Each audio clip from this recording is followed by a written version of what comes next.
Meu nome é Lúcia, tenho 33 anos, e desde os meus 14, sonhava em abrir um salão de beleza. Enquanto outras meninas colecionavam posteres de bandas, eu recortava fotos de penteados e maquiagens de revistas antigas. Criava caderninhos com ideias, misturava shampoo com creme na tentativa de inventar fórmulas mágicas, e adorava quando minha mãe deixava eu fazer escova nela. Mas esse sonho, por muito tempo, ficou guardado num canto do coração. Cresci ouvindo que não era trabalho de verdade, que era coisa de quem não quis estudar. Com 18 anos, fui trabalhar como caixa em um mercadinho. E ali, conheci Caio. Ele era 2 anos mais velho, engraçado, cheio de papo. Me encantou dizendo que admirava mulheres batalhadoras. Me senti finalmente vista. Namoramos por 2 anos e nos casamos logo em seguida. No começo, ele era carinhoso, prestativo. Parecia me apoiar quando eu falava do meu sonho. Só que, com o tempo, percebi que ele me ouvia por educação, não por interesse real. Cortar cabelo? Isso qualquer uma faz. Não vale o investimento, ele dizia sempre que eu mencionava um curso. Mesmo assim, aos poucos, fui juntando dinheiro. Fazia unhas de amigas no fim de semana, vendia cosméticos por catálogo. Fiz um curso de cabeleireira escondido. À noite, quando ele achava que eu estava visitando minha mãe, eu estava na aula. Meu talento não passou despercebido. A professora elogiava minha precisão, minha sensibilidade ao transformar um cabelo. E aquilo reacendia minha esperança. Um dia, talvez. Depois de 3 anos de casamento, engravidei. Caio mudou. Começou a implicar com tudo, com meu corpo, com meu cansaço, com a casa que, segundo ele, estava sempre desorganizada. Dizia que eu estava relaxada, que mãe que se preze cuida da casa e do marido. A maternidade me consumiu. A falta de apoio também. Mas, sempre que minha filha dormia, eu voltava a sonhar. Assistia vídeos, praticava em bonecas, lia tudo o que podia. Quando minha filha fez 2 anos, uma amiga me indicou para cortar o cabelo de uma conhecida. Fiz o serviço em casa, num improviso total. Mas a mulher amou o corte. Me indicou para outras. Em 3 meses, eu já atendia gente toda semana. Caio reclamava. Essas mulheres enchendo a casa, você nem lava mais minha roupa direito. Mas o dinheiro que entrava com os atendimentos começou a fazer diferença. Com o que eu ganhei em 6 meses, consegui alugar uma salinha pequena num prédio simples do bairro. Um cômodo só, com espelho, cadeira e boa vontade. Chamei de espelho meu. No dia da inauguração, fiz questão de deixar tudo impecável. Flores na entrada, café na recepção improvisada e um cartaz feito à mão com a frase: "Aqui, toda mulher se vê bonita". Convidei vizinhas, amigas, antigas clientes de casa. Consegui até que minha mãe trouxesse uns docinhos. Só faltava a Caio chegar. Queria que ele visse o que eu tinha construído, que se orgulhasse de mim. Quando ele apareceu, chegou de cara fechada. Nem olhou ao redor. Passou reto pelas pessoas e se sentou no fundo, de braços cruzados. Comecei a atender as primeiras clientes com as mãos tremendo. Era uma mistura de nervosismo e felicidade. Uma senhora que eu admirei por anos no bairro entrou com um sorriso doce e pediu um corte e escova. Quando terminei, ela se olhou no espelho e disse: "Me sinto outra mulher. Você tem um dom, menina." Foi nesse momento que Caio se levantou. O salão estava cheio. Pessoas conversando, outras esperando na recepção. E ele, alto, com a voz áspera, disparou: "Dom? Ela mal sabe cortar cabelo. Tá enganando vocês. Isso aqui é uma piada." O silêncio caiu como um peso. Todos olharam para mim. Meu rosto queimava. A cliente, chocada, levantou. Mas antes que eu pudesse dizer algo, ele continuou: "Não gastem dinheiro aqui. Isso é só um capricho de dona de casa entediada." Minhas mãos congelaram. Eu olhava para o chão, sem reação. As lágrimas ardiam, mas eu me contive. Foi aí que, no meio do salão, uma das clientes se levantou. Era uma mulher que eu nunca tinha visto antes. Ela encarou Caio e disse, com voz firme: "O que é uma piada, senhor? É o senhor se sentir ameaçado pelo sucesso da própria esposa." Ele tentou retrucar, mas outras pessoas começaram a murmurar, contrariadas. Algumas o mandaram sair. E ele saiu, rindo, mas visivelmente desconcertado. Eu respirei fundo. Tentei continuar o atendimento. As mãos tremiam, mas o coração batia mais forte do que nunca. Aquele episódio, por mais doloroso, foi um divisor de águas. E me mostrou que, se eu quisesse continuar, precisaria ser mais forte do que qualquer vergonha que ele tentasse me impor. Mas eu ainda não sabia que aquela era só a primeira de muitas humilhações. Desde o dia da inauguração, o salão foi ganhando vida. Começaram a chegar clientes de boca a boca, vizinhas, mães da escola da minha filha, até uma senhora que passava por ali todos os dias com seu cachorro e resolveu dar uma chance. Cada atendimento era uma pequena vitória. E eu fazia questão de colocar amor em cada corte, em cada hidratação, em cada conversa. Só que, quanto mais meu salão crescia, mais Caio parecia encolher. Mas não de forma silenciosa. Ele atacava. Como se o meu sucesso fosse um lembrete constante da própria mediocridade dele. No início, eu tentava entender. Achava que era só insegurança. Mas com o tempo, ficou claro, ele me odiava por eu estar vencendo. Começou pelas pequenas piadas. Abriu salão ou rodinha de fofoca. Depois, pelas críticas disfarçadas. Aquela cliente tua saiu com o cabelo igual um espanador. Em seguida, pela desvalorização direta. Você acha mesmo que isso é profissão? Isso é hobby de dona de casa entediada.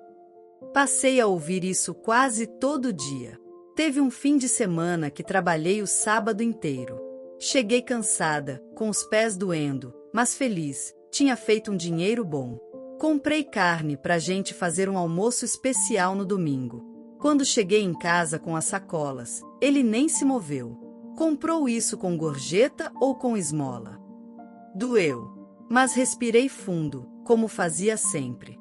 Como fui ensinada a fazer. Comecei a notar que, além de me diminuir, ele começou a agir como se estivesse em competição comigo. Quando a vizinha do 304 elogiou o corte da filha, ele retrucou. Acha que foi a Lúcia? Ela mal sabe fazer trança. Ele falava isso com a nossa filha por perto. Uma vez, ela até perguntou: Mamãe, por que o papai não gosta do seu salão? E eu, com o coração em frangalhos, respondi: Ele só está brincando, filha. Mas não era brincadeira. Era um ataque lento, calculado, como se a cada palavra ele quisesse me fazer desistir. Até na escola da nossa filha ele me humilhou. Quando fui buscá-la, encontrei uma mãe que era minha cliente e comentou: O corte que você fez em mim foi elogiado no trabalho. Antes que eu pudesse agradecer, Caio apareceu atrás de mim e soltou: Pois é, tem gente que tem coragem de tudo. A mulher riu, sem graça, mas eu me encolhi por dentro. Me senti pequena. Ridícula. Um dia, depois de atender uma cliente que me contou que estava se divorciando do marido controlador, fiquei pensando o quanto eu mesma estava começando a viver uma prisão parecida. Mas diferente dela, eu não tinha coragem ainda. Ainda acreditava que, talvez, Caio estivesse apenas passando por uma fase. Que com o tempo, ele veria meu esforço e se orgulharia. Ledo engano. Ele começou a aparecer no salão sem avisar. Sempre com aquele olhar sarcástico, como quem analisa tudo apenas para zombar depois. No início, as clientes ficavam em silêncio, desconfortáveis. Algumas pararam de voltar.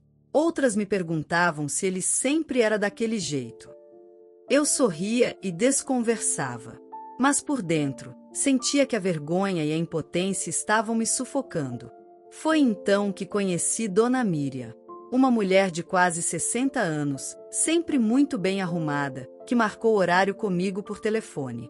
Quando ela entrou no salão, todos pararam. Havia algo nela que impunha respeito.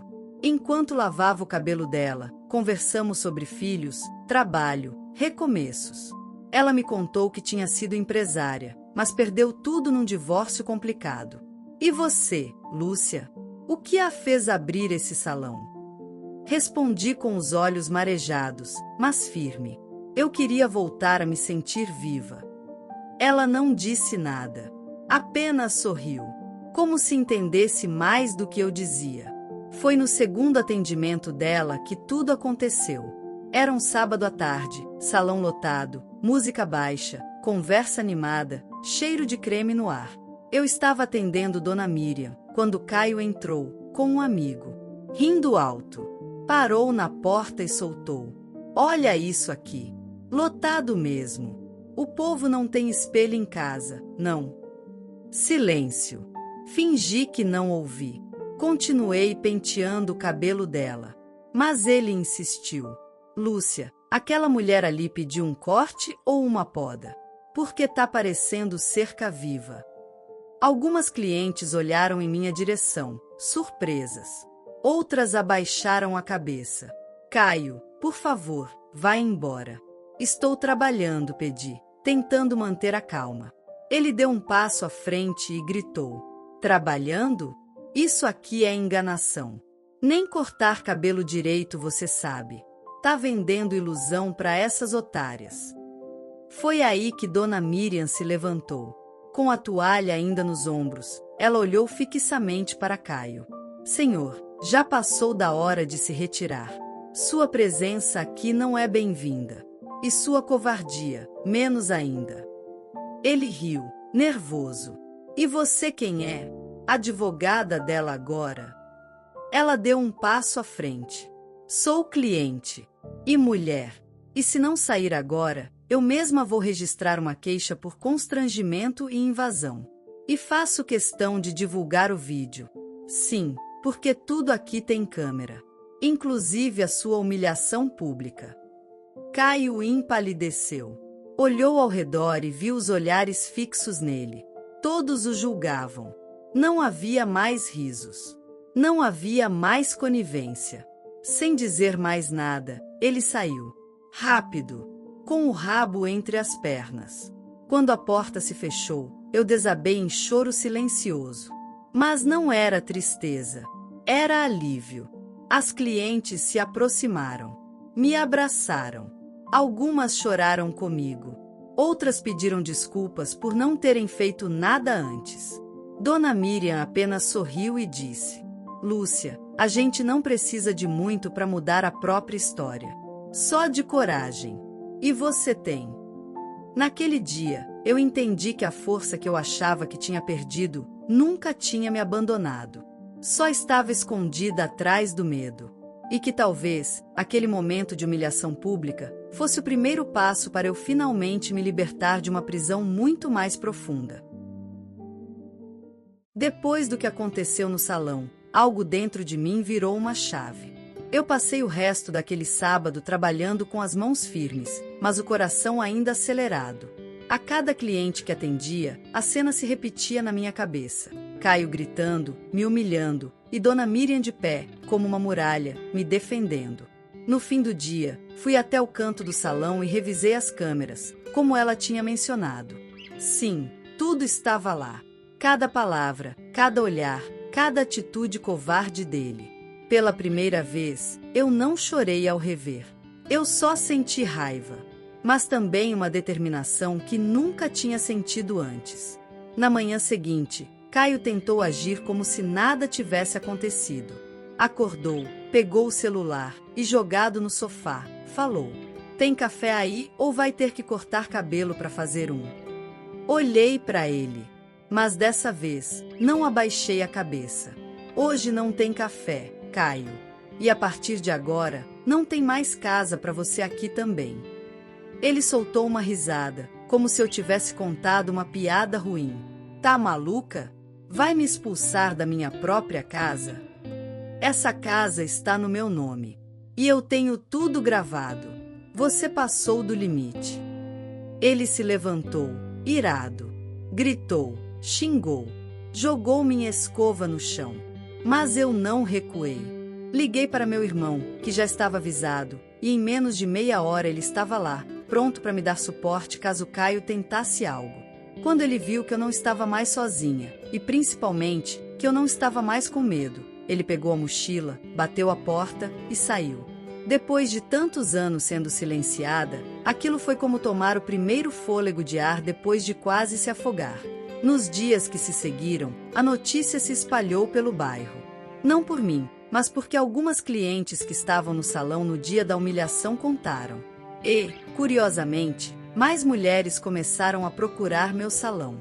Mulheres que, como eu, estavam feridas, cansadas de viver sob julgamentos, e que viam naquele espaço não só um lugar de beleza, mas de acolhimento. A cadeira do meu salão virou confidente de histórias parecidas. E cada relato que eu ouvia me dava mais certeza, eu não estava sozinha. Um dia, Dona Miriam voltou. Sentou-se como quem já era parte da casa. E então, ele voltou a incomodar. Não mais. Saiu daqui achando que eu ia implorar para voltar. Mas quem me viu ajoelhada, hoje me vê de pé. Ela sorriu. Depois me contou que conhecia uma amiga que tinha uma rede de salões em outro bairro e que estava procurando parceiras para expandir. Você já pensou em abrir um segundo salão, Lúcia? Aquilo me pegou de surpresa. Eu? Um segundo salão? Mas eu ainda estou começando. Justamente por isso. Você ainda tem sede. E gente com sede cresce. Aceitei o convite de conversar com a tal amiga. Deu certo. Em 2 meses, me tornei sócia em um novo espaço. E Caio sumiu. Até tentou me mandar mensagens, tentando ser doce, dizendo que sentia falta da família, que estava arrependido. Mas eu não respondi, porque entre o silêncio e a recaída, eu escolhi a paz. Um dia, vi ele passando na rua, sozinho, com uma aparência abatida. Nos olhamos por um instante. E eu vi em seus olhos a surpresa. Ele não acreditava que eu tinha vencido sem ele. Mas eu venci apesar dele. Minha filha também mudou. Percebi como ela ficou mais leve, mais sorridente. Um dia, ela entrou no salão e, do nada, disse: "Mamãe, você é a mulher mais forte do mundo." E ali, naquela frase simples, tive certeza de que tudo tinha valido a pena. Hoje, meu salão é mais do que um espaço de beleza. É um lugar onde mulheres se levantam. Onde cada fio cortado representa uma dor deixada para trás. Onde cada espelho reflete a força que muitas acham que perderam, mas que ainda está ali, pronta para brilhar de novo. E eu sigo de pé. Com a tesoura nas mãos, a alma cicatrizada e o coração tranquilo por finalmente saber o valor que sempre tive, mesmo quando tentaram me convencer do contrário. A história de hoje chegou ao fim. E se você quiser mudar a sua história através de deliciosos brigadeiros gourmets, os tornando sua fonte de renda extra, ou até mesmo principal, adquira agora seu livro digital, que chegará no seu e-mail com mais de 80 receitas de brigadeiros por um preço ridiculamente barato.